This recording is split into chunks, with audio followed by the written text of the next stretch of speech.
অটোক্যাডে আমরা erase command নিয়ে এখন আলোচনা করব। আমরা শুরুতেই বলেছিলাম যে ড্রয়িং বোর্ডের পাশে আমরা যে সমস্ত উপাদানগুলি রাখি, যেমন সেট স্কোয়ার, ইরেজার, স্কেল, অন্যান্য আনুষঙ্গিক বিষয়, আহ, কোনো লাইন বা কিছু মুছতে হলে আমরা যেমন ইরেজার ব্যবহার করি, অটোক্যাডে সেই ইরেজারটা আমরা কিভাবে ব্যবহার করব সেটা দেখব।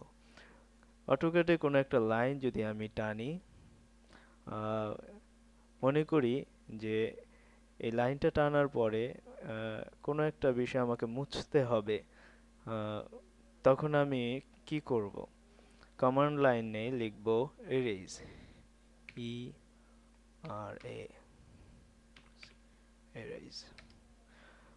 কমান্ড লাইনে পরে আসছে সিলেক্ট অবজেক্ট। কোন অবজেক্টটাকে আমি সিলেক্ট করব মোছার জন্য? আমি সিলেক্ট করলাম, আহ, তারপর এন্টার ক্লিক করব কিবোর্ড থেকে, ড্রয়িং স্ক্রিন থেকে আহ, মুছে গেল।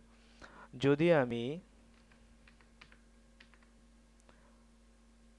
স্ক্রিনটাকে পরিষ্কার করতে চাই, সমস্ত বিষয়গুলি জিনিসগুলি আমি একেবারে মুছে ফেলতে চাই, তখন আমি আবার ইরেজ লিখব। ইরেজ লিখে সিলেক্ট অবজেক্টে জায়গায় আমি লিখব ALL, অল। অল লিখলে ডাবল এন্টার দিয়ে ক্লিক করলে আমার সমস্ত বিষয়গুলি মুছে যাবে।